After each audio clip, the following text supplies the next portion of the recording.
Good morning. Welcome to the morning market briefing. Today is Monday, the 1st of June. We are going to be talking about homes. Berkshire Hathaway and Timmeros actually had two articles today or over the weekend. He had one on Jay Powell and one on Kevin Warsh. So interested to hear Tom's thoughts about that. We also have NVIDIA entering the Windows laptop market with its RTX Spark. So that'll be interesting to see the result. It's already having an impact on the markets, even though the launch isn't happening until the fall. So, Tom, let's just start off with this news. I know that Berkshire Hathaway has been famously sitting on a ton of cash for a long period of time now. And as a percentage of their cash holdings, this is actually very small. Berkshire Hathaway, it's around $1 trillion market capitalization right now. So buying a $6.8 billion home builder and incorporating it with its Clayton Homes business makes some sense, but maybe just get your thoughts on that. Is this a signal that this is the bottom in home building? And if so, why do you think they're making that call? Well, I mean, notably, talking about small, they've been very famously sitting on more than $500 billion in treasuries for the last, year and a half. I mean, they've been cash super heavy as any entity that is not a government can be. So this is just a drop in the bucket. I mean, it's like 1.2% of their cash position. And I think this is a pretty traditional Berkshire move. There's blood in the streets. We've seen consistent signaling that this is the worst housing market, maybe in a decade, maybe 2 decades, since 2008. And now, the biggest value investor in the room is starting to make some moves. And it also, it lines up a lot with the other businesses they have. Berkshire Hathaway is big in insurance. They're big in real estate. They have a lot of synergies here where they can just, basically scoop this up. And I think they're not dumb. The Sun Belt is benefiting greatly from net migration, intrastate movements of people. We've seen all the numbers of who's moving to the Southeast. It's pretty much everybody from, California, Oregon, New York. We're seeing a huge population increase in the South and a decrease elsewhere. And that plays in their favor. There's eventually going to be a point where we see a hard stop on the fall of prices. We're going to see a hard stop on high interest rates. But we're probably not going to see a hard stop on things like wealth taxes in the state of Washington or continuing to, pick the pockets of people in New York City. And we're seeing things like property taxes and state income taxes be rolled out. Mississippi notably is going to eliminate their state income tax. Florida is working on not only not having a state income tax, but reducing property taxes as well. And net migration is going to benefit them greatly. And it'd be nice if you were the person who was building the homes in those areas and you got that for a pretty cheap valuation because the home building market is dead. I think that's the playbook here. I think it's a classic value play. It's interesting. It's not a very moaty business. Historically, home building does not have a wide moat to it. It's kind of just a production business. There aren't really big barriers to entry. I don't really think of the brand of Taylor Morrison Homes as a defining brand. Apparently, it's a little bit of a premium to D.R. Horton, but I don't think really people care unless they own a Taylor Morrison home, and then they're going to say, well, Taylor Morrison Homes are very good. But if you're just someone on the street, you wouldn't know them from D.R. Horton or Lennar or KB Home or any of these other builders. No, definitely not. But the thing is, Berkshire, they buy based on value. It's not like Geico doesn't compete, tooth and nail with State Farm, which is a big one. Or, they own the majority stake in Pilot Flying J. It's not like there's not competition in gas stations, especially right now. Yeah, that's a great point. For all the talk about moaty businesses, insurance is about the most commoditized, price sensitive. And I get Berkshire has a premium insurance business where it's very much relationship focused, but to your point, Geico is not. Yeah, they have Berkshire Hathaway Realty. Their signs kind of were never anywhere, and now they're kind of always, especially around here. And that's a pretty commoditized business too. There's just they look for value. They don't really care that much about moat. There's a lot of talk about moat with Berkshire, and I don't necessarily think. Coca-Cola is one of the biggest. Amex. These are some of the most highly competitive industries in the world. Wells Fargo for a long time was a huge holding. I think they've since trimmed it a little bit, but I mean, these are not like just blow your mind investments. They just look for companies that are cheap, and then they start piling money into them until they're not cheap. Yep. And I mean, that's the playbook, and this really very much lines up into a traditional Berkshire investment in my mind. Mm-hmm. Yeah, it's like the Warren Buffett in a bathtub situation, when he was thinking about buying Bank of America.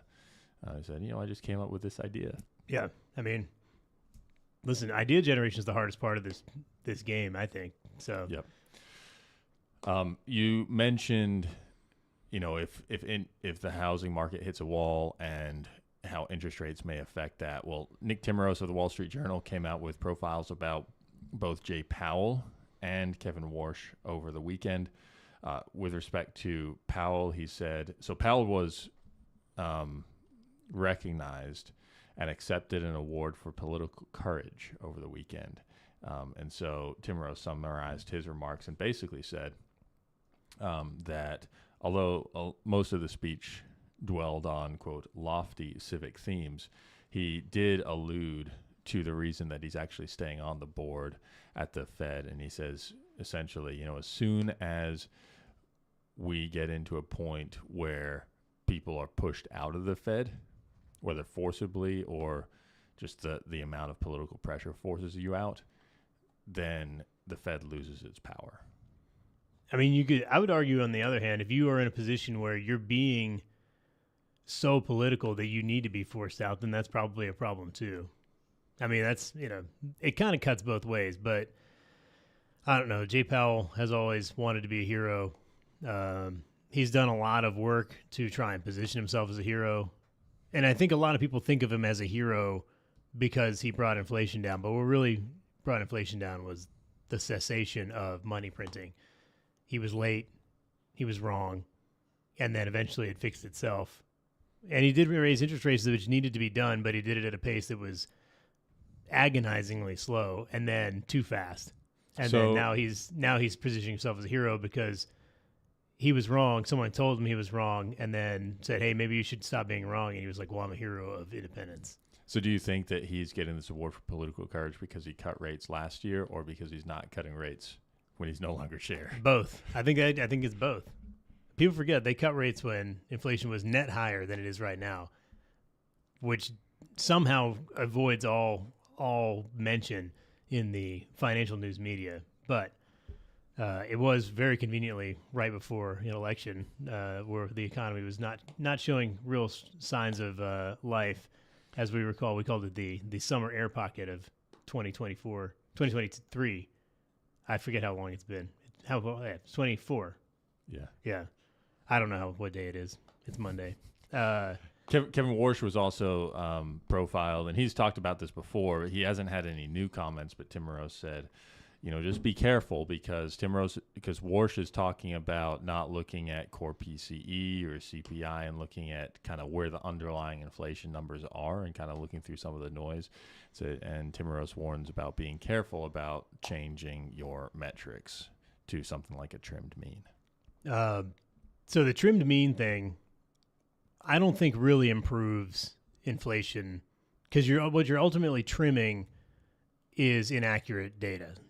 And so basically, here's the shorthand on a trimmed mean inflation, which is basically you look at the month over month, and it's like, this is a great example. Gas is up 20% month over month. Airline fares up like 50%. Yeah, and so what you do is you rank them all in order of change. So the biggest and the smallest. So something, say, I don't know, eggs went down 15% last month and gas went up 20. You just axe those out.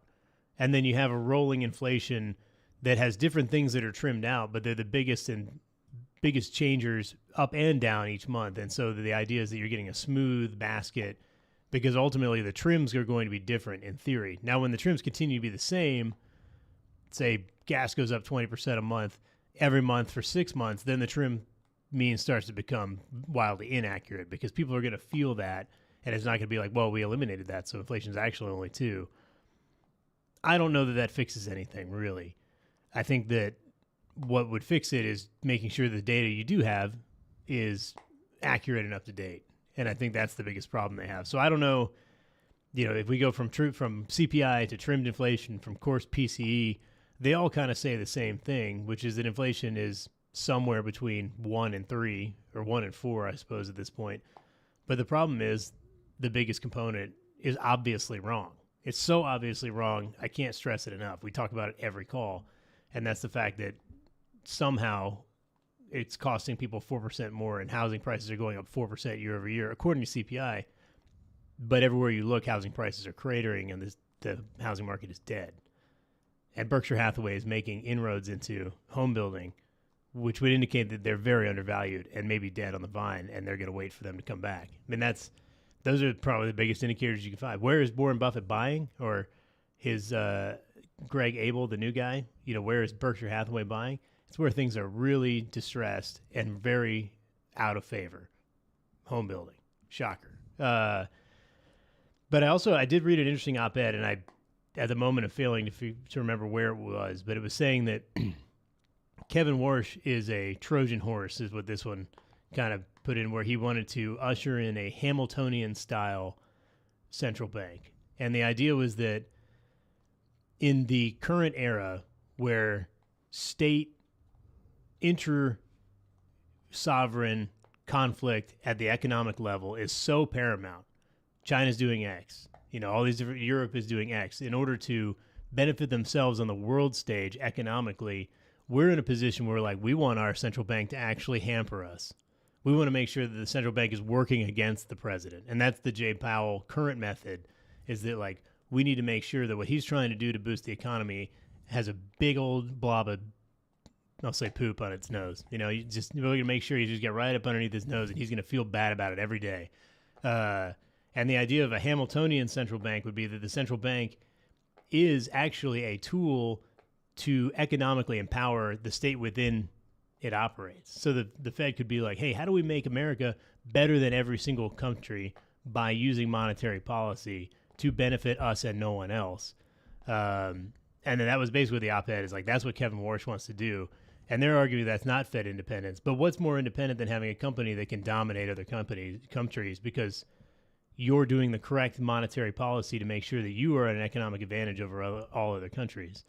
So it's an interesting thought experiment, or at least I guess it's an opinion. So what does that? It is a bit of a straw man too. I mean, I think that there is a massive difference between having a central bank that promotes, how the country operates, and a central bank that tries to foment competition with other countries, because then you do get into currency manipulation and things like that, which could hinder the dollar status. And I think the happy medium is somewhere between. Yeah. And that's the thing. And I was listening to a podcast. It was actually about demographic decline and birth rates. But this insane woman who is ultra pro-natalist, this is what I listen to in my free time, was saying that contrary to what you hear, the U.S. is actually an insane socialist utopia. We've actually taken the best parts of socialism and we've attached them to the best parts of capitalism. And that's why we can't have birth rates decline, because it's just an insane socialist Ponzi scheme where it's we've used capitalism to gain so much wealth that we can then pay out all this wealth to so many people. And now we're doing it at a level where we're importing people just to pay it out to them. And if we have massive population decline, that all ends, and the utopia goes away. And so what we need is more people, more innovation all the time. But if you have fewer people and fewer younger people, then the incentive to innovate declines, because, you look around at ChatGPT, you look around at anything, young people are the people who want new stuff. Old people are actually the people who don't want new stuff. So if you start to get into a situation where you have no young people and a rapidly growing old people population, the desire for innovation dies, and the desire for innovation drives this whole socialist utopia.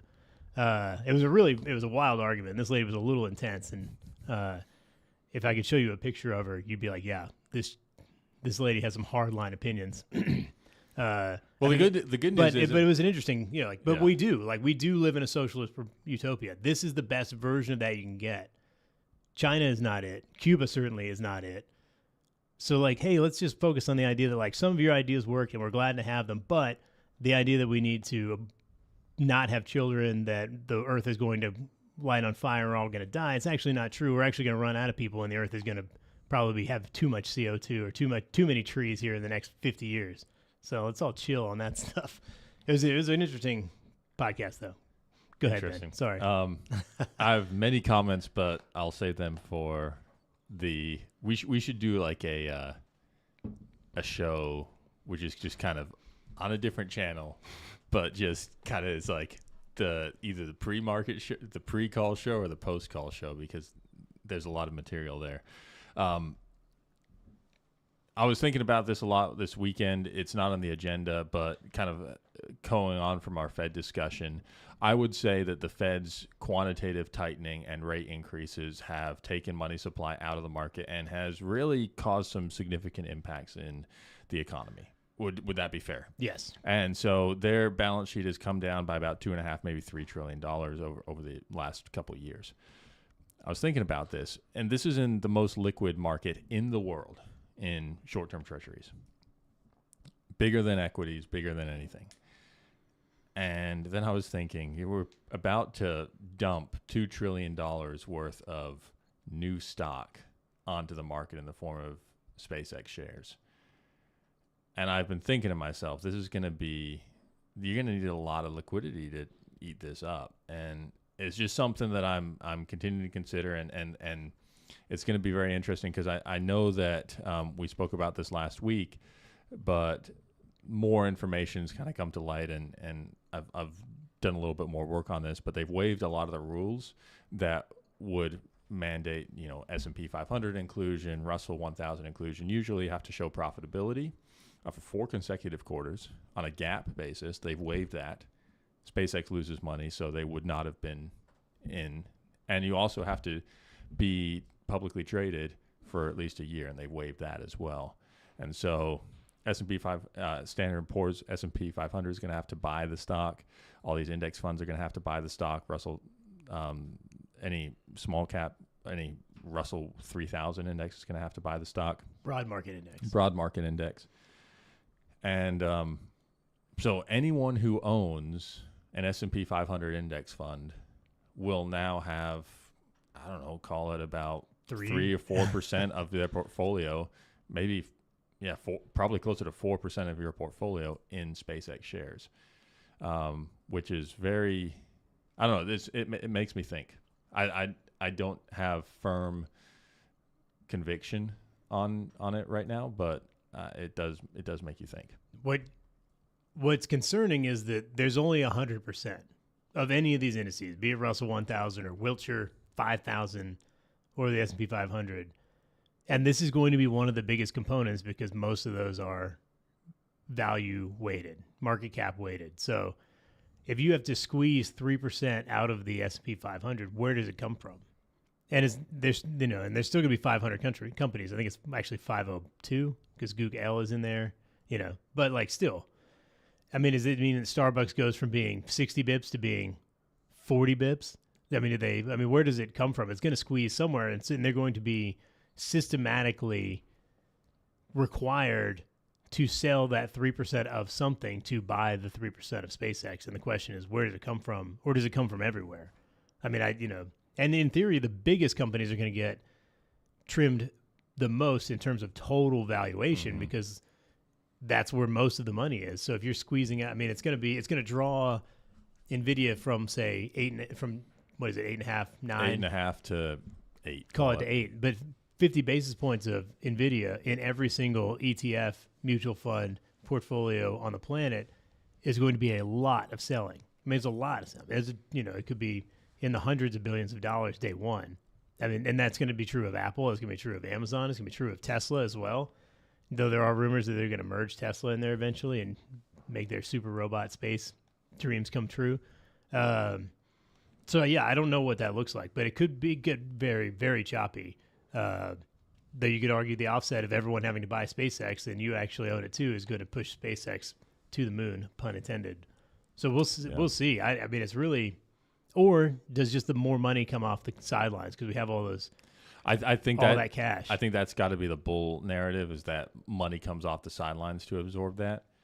I think, though, it's essentially going to be a dilution because you're adding so much market cap and you're adding net losses to the S&P 500. So the S&P 500 valuation is going to go up, call it a point. Like if we're at 20 times earnings, we'll go to 21 times earnings. If we're at 22 times earnings, we go to 23 times earnings. It just gets more expensive as a basket. Counterpoint, those people who are getting liquidation events are suddenly going to go from paper billionaires, some super billionaires, to cash money operators. I mean, it's like, man, on paper, I've got $1 billion in SpaceX stock. Yep. What can I do with that? Nothing. Well, but suddenly you can do something, and that's going to be a real driver as well. And I think that's the way to think about it too. I mean, I think you got to think these people aren't just going to continue to hold SpaceX shares. I mean, they've taken a salary for the last 10, 15, 20 years, and now they're worth $80 million. They're going to take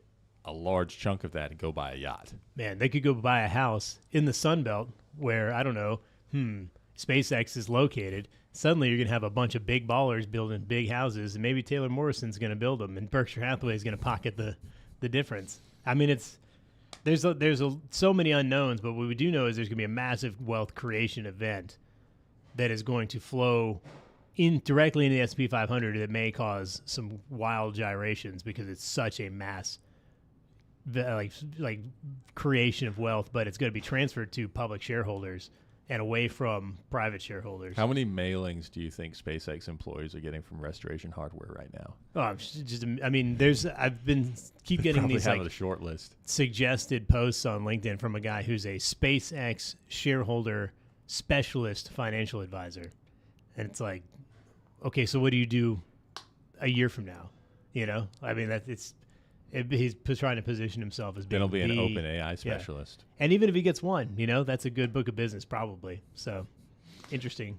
NVIDIA's entering the Windows laptop game, coming out with an RTX Spark super chip. You said you wanted one, Tom, for your work machine. NVIDIA shares are up 2% pre-market, but Intel down 6%, Qualcomm down 9%, AMD down 5%, all getting hit.